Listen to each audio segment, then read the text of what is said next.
Yo. What up, fam? How you doing? What's up, bro? I do.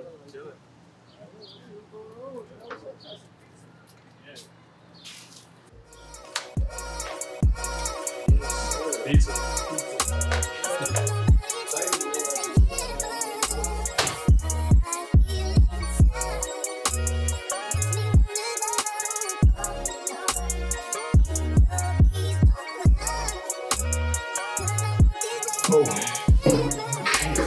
What's good, y'all? It's femdot. We're here at Novel Pizza right now, right here in the Pilsen neighborhood in the south side of Chicago. And this is the Cookup. We're here actually, I guess combining cultures is the best way I can describe it. We're making a pizza that is inspired by the conversations that we've had. Being like a first generation Nigerian American, also born and raised in Chicago, I feel like this pizza is like the intersection of everything that is me, I guess. You know, food is like a big component of culture and conversation. Being Nigerian, I grew up eating Jollof rice all the time. I still do. It's one thing I can eat every day of my life. When we were trying to figure out what is a pizza slice that could really explain who I am, I was like, whoa, what if we had a pizza that took inspiration from Jollof rice, particularly in the sauce, to create something that is inherently Chicago, because a thin crust tavern style pizza, which is what we actually eat all the time. But then also being Nigerian, I'm like, man, if my mom made pizza at home and we didn't have regular pizza sauce, what sauce would she use? And this would be what it would be made of. And it just pretty much allows that conversation of that intersection where I exist at specifically. And I think it's something that no other rapper from here could technically make, because I'm the only Nigerian American rapper that most people know. There are others, but I'm the first. So, yeah. He said no shade. I mean, a spade's a spade, you know? We got Filipino, Mexican backgrounds in here, and so we infuse all of our flavors in it. So it's kind of cool to infuse, something from your childhood, your memories. Yeah, man. You know what I'm saying? I was like, let me get y'all in a, because I've had Mexican food, I had Filipino food. Let me put you on real quick. You know what I'm saying? Let me show you what's going on. Sure, yeah. I mean, that's what it is. That's what we're trying to do with Novel, is bring in, pizza is our canvas. Yeah. It's our art, our canvas. So we're trying to just showcase anything, whether it's flavor, food-wise, or, through sounds, through merch, through, just doing things unorthodox. So, and that's what we're trying to bring into the city. And just have fun with it, to be honest. We're not trying to chase for no awards or, if that comes to us, it's a blessing, but we're not. We're blue collar guys coming in here, and just having fun with the session. I mean, that's right. And it's food is a thing that kind of runs everybody. It's always the easiest, even if there's a language barrier or whatever, I feel like food's always the easiest. I feel like, funny enough, food and music is probably something art in general, but especially food and music is probably something the easiest. You know what I'm saying? Ways for people to connect for real. You could even not even know what the music's saying, but you catch the beat or the flow of it and you really enjoy it. You're yeah, I don't care what it says. I'm just vibing with it. That's kind of the same. It kind of translates the same thing with food, especially the Jollof. I've never had Jollof or Nigerian cuisine in my life or African cuisine. But as soon as I that first spoonful, I felt I was my mom's made it. It was a home cooked meal, Yeah, you understand, okay, cool. I've never had this flavor palette before. I've never had whatever before. I've seen these ingredients, but never knew how to, it'd be fine. Yeah. Growing up, community was a very big component, and it's still a very big component of who I am as a person. I think because I grew up either in all Black spaces or in Nigerian spaces, and that's kind of where I learned that that's how my vantage point of the world is from. But also these spaces were in Chicago and around Chicago. So when I think of even just the food in general or whatever, I used to bring Jollof rice to school, or people come to my house to try food or whatever. And I think food also became a language to communicate and to build community for a lot of spaces. A lot of people would want to know what I'm eating or et cetera. music also played a large part of that in terms of like just breaking barriers. I think due to just where I grew up and the areas I grew up in and how much I had to travel and do a lot, how community showed up for me was very much like breaking barriers or bridging gaps, whether it's different sides of the city, suburb, or the city, or it's like ethnicity, you know what I mean? And I just always considered that really important of just like what that looks like. And I think a really big component of that has been like food and music for me. A lot of us started on the northeast side, Uptown, Rogers Park, etc., parts of Evanston, stuff like that. Like, that's where you're gonna really find most of us. There's some on the south side. It's just specifically Nigerians. There are other like ethnicities that have been around, but definitely Nigerians. Northeast and then the south suburbs. So like once you get like anywhere from like Harvey and down, like Hazel Crest, Country Club Hills, even like Posen. Once you get to like they're further south, you're also there too. But like even growing up, I only knew the south suburbs and the northeast side for it. That's the only places I would be at.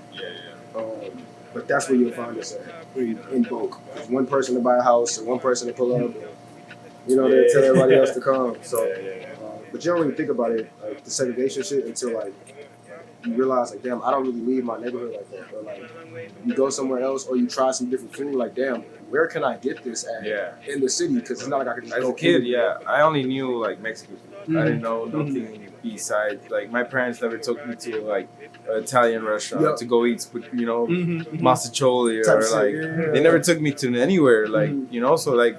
When I tell my parents, like, oh, try this, you know, and they're like, oh, what is that? And like, oh, but they like it, you know? It's kind of like I think the older people just were stuck in one area. So, like, when I grew up, I was just like, I'm going to go to the north side. I'm going to go here and there. And, you know, I'm on the train, I'm on the car. Like, my dad be like, why are you traveling so far? You know, like, why do you go over there? How do you know that place? And I'm like, bro, you got to explore your city. Like, but they also have that mentality coming from a different world, you know, that they just like, I'm gonna stay where I'm at because I don't want to get involved in anything else. Think about it, you spent all this time building out what was familiar for you. You know? So you have your markets, you have the people you know. I don't really want to branch out to whatever. So, and knowing and like the way Chicago's set up, it don't really give you a reason to unless you want to. Right. If you don't want to leave your neighborhood, you don't have to because it's there. That's also the beauty of it. Even though I know that is that it is segregation board or whatever, but like the beauty of it is like on my wife's side, she's Mexican. Like her abuelita, like she only speaks Spanish. She's been here for a long time. It don't matter. And she just maneuvers, and she's going through Little Village, Bryant Park, and like just through Spanish. You know what I'm saying? So but like that's the thing. Like our parents, the immigrants come here as immigrants, but they find those places where it reminds them of home, or you know, build a lot themselves, and they build that community.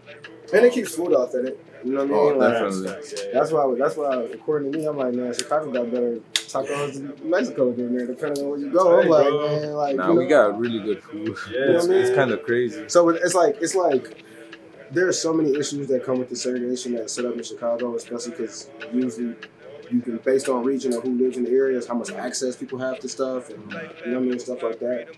Also, though, it does make sure that whatever food you have from whatever culture, the culture is like, in the food. Yeah, it's kept. You know what I mean? It's not like a lost in the food. Yeah. So I think if there's a way to just like put it all everywhere, right? Everywhere, and make sure people like have everything that they need, then you can still like allow for the cultures to exist. You know.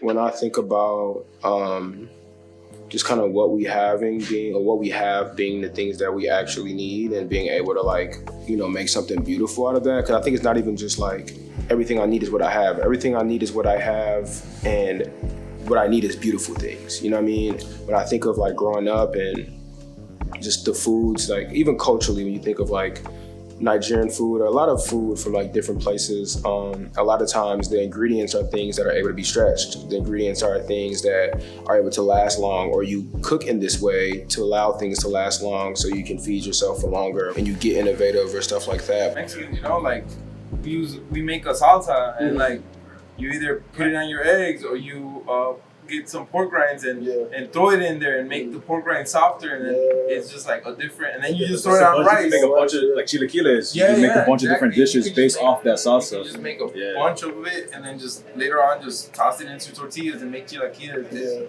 our ancestors did this shit. For sure. This stuff to like create to feed us, you And know. and Look what we're doing. We're mixing it up. Yeah, you know, we're making something else different. Bro, that's so raw. You know, so it's like we're gonna be somebody's ancestors creating this. You know, and it's kind of crazy that we don't really think about that. It's an actual thing. That's a fact. No, that's a fact. That shit crazy because like even when you think about it, usually when you making something out of necessity, it's not meant to taste good. Like, it's just like survival. So our ancestors are able to not only make something like out of their surroundings, but also that shit tastes amazing. When I think of like watching what my parents were able to do and how they would provide for us, whether it's just even making a meal, you know, it's like, wow, everything I actually wanted was right in front of me. And I think when I think of music as well, like I be in Chicago especially, you think of like we have to leave or go somewhere or none of the resources are here. But I think I've seen it, you know, with myself, but also with other peers and stuff like that. Like what we need is here, you know? And I think when I think of the resources we had when we were younger, whether it was open mics and stuff like that, like a lot of these things that created artist development for us was right here, right in front of us. And we didn't have to go anywhere or outsource, and we had what we needed. And even like going now as an adult and trying to create resources for people as well, it's like, I don't want people to think they have to go somewhere or leave or like that there's not opportunity in Chicago, because I think there is. And I think that's reflective of the career I have, the career of other people, but also just in how the city is designed. You know, a lot of times like the city is cold, hot, windy, whatever you need, you learn. I feel like you can find everything that is good and bad in the world in Chicago. I think it's a microcosm of everything that's good and bad in the world, and you can find everything you need here. And it's always been here from the beginning of time, and I think that is something that shows up like in how I view the world, how I create, and how I even view culture. So yeah, I think it's super important to just understand that like people have been making things that transcend the idea of normal with the bare minimum their entire lives. And I think that shows up specifically being first gen, because you literally come here and build things from scratch. But then also Chicago, just the historical like elements of how the city has existed, has been doing that for generations too. I know you can't tell the future, but like us tapping into this, obviously this is unorthodox. What do you think? We're like Nigerians or even African people that come in, like when they hear that Jollof pizza, what are they gonna be like? They're gonna look at y'all crazy. Are they gonna judge us? They're gonna look at y'all crazy first. They're gonna ask you who put y'all over there. Y'all can say it was me. You know. It's fun, man. But I think we might need you that day. I'm behind the counter in the back, like look. You know what I'm saying? Look, I'm holding the Scotch bunny with one hand, like take a bite out of it. Yeah, you know. But I think what's cool about that, like doing these kind of like fusions, especially like so for example, the Longanisa Jardinera pizza, it has Filipino flavors in there, but then also has Chicago with the Jardinera. But like some people come in here trying, it's a great combination. You got the sweet pork, and then you got the bounces off with the Jardinera, the spiciness, and then like people come in, they're like, man, I've never had Longanisa before. What is it? You know, Longanisa is there's a span. It could be Spanish, Mexican. They have Puerto Ricans. They all have their own type of Longanisa. But in the Philippines, we have our specific type.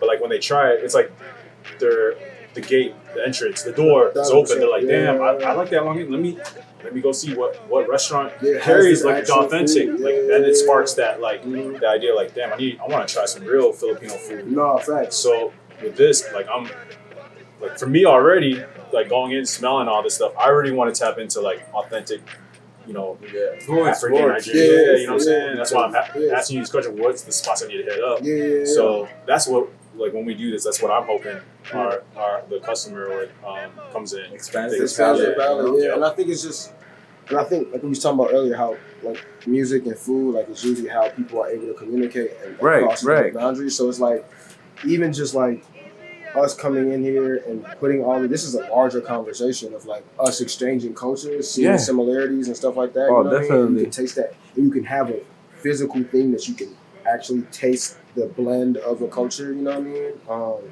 And like tells a larger story. So I hope like that's an idea too. And then just introduce people to like wanting to try other foods, and also seeing how like they work in conjunction with stuff that you may already like, you know? Right. Yeah. So I think once people realize what ingredients y'all using or like the story behind the pizza, they gonna let y'all cook. Yeah. Yeah, man. You know, we got the Scotch bonnet, we got the Maggie joint. Yeah, y'all got Maggie cube, man. Yeah, Come on, man. What's going on, man? So it's cool, but it's super fire. It's like literally, it's like the pie is literally just like a manifestation of us, like of what it looks like when cultures interact with each other, like in a healthy way too, like in an honest way, like in an authentic way, but also like sharing and not like trying to take from each other, you know? Yeah. Shit fire. Definitely. But yeah, I'm gonna send some Africans to come get this pizza for sure. My mom is waiting on her slice. Yeah. You know what I mean? So she gonna be like, she gonna be the judge for real. Okay. She's excited. She's excited. I'm glad to know she's excited. She's excited. Yeah. She was like, She's like, actually, she's excited. So she's gonna be the judge. I feel like she's gonna like it though. People only live forever if we keep them alive, right? But not only people, just signs, places, environments, cultural things, smells, everything only lives as long as we talk about them. So I feel like it's like really important for me to tell these stories so like people understand what has happened and we document things. But I think the way the story has to be told in a way that like highlights the nuance of something. So you understand context. If I'm just telling a general story and I'm just, telling you, I went into a pizzeria versus me telling you I went into Novel Pizza and I walked in and I seen Ryan on the other side and this happened and that happened. Like now it's like I'm not just at a pizzeria, I'm at a place of culture that happened to be a pizzeria and I can explain that in the music, you know what I mean? So then now when you're thinking of, pizzerias in Chicago, you're now thinking of places that have culture.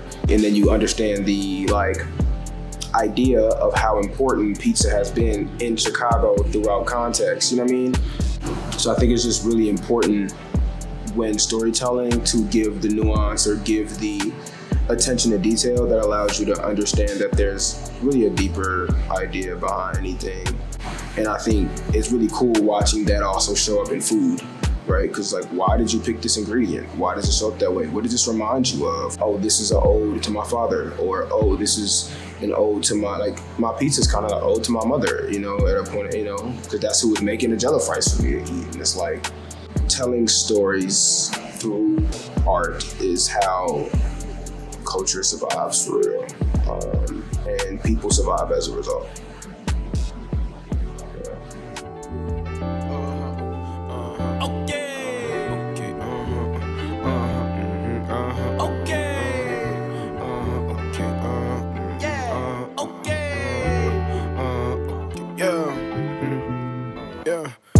Nappy to fit hard, my chick cute. That boy said he got dog in him and shih tzu. She look way better with no clothes on. Where your friends at? Go ahead and put my bros on. Put on rodeo by Juvenile and then I hold on. Now we moving slow like it's cold on. I can never cut down. Something that I put my soul on. Dilla. Young Silver Surfer, been wavy since birth. Fresh to death. To live with the fit in the hearse. Ego so big. It can barely fit in the verse. Slicker than the silk and ain't shocking. I got the worst to get her from the car to the skirt, and I'm like, okay.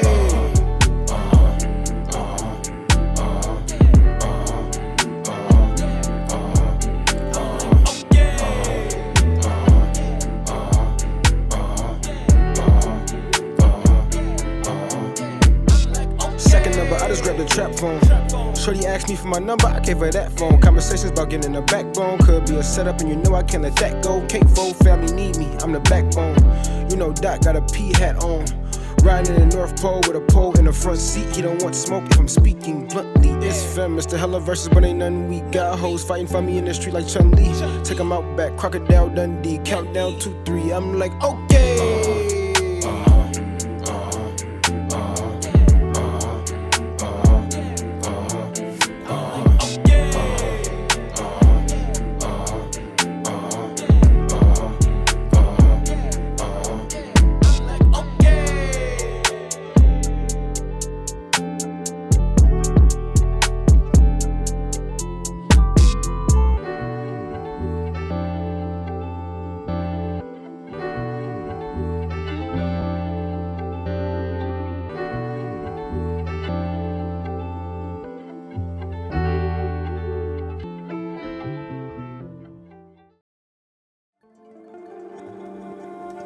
Way better.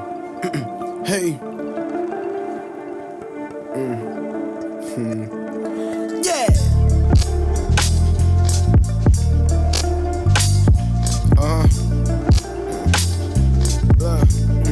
Yeah.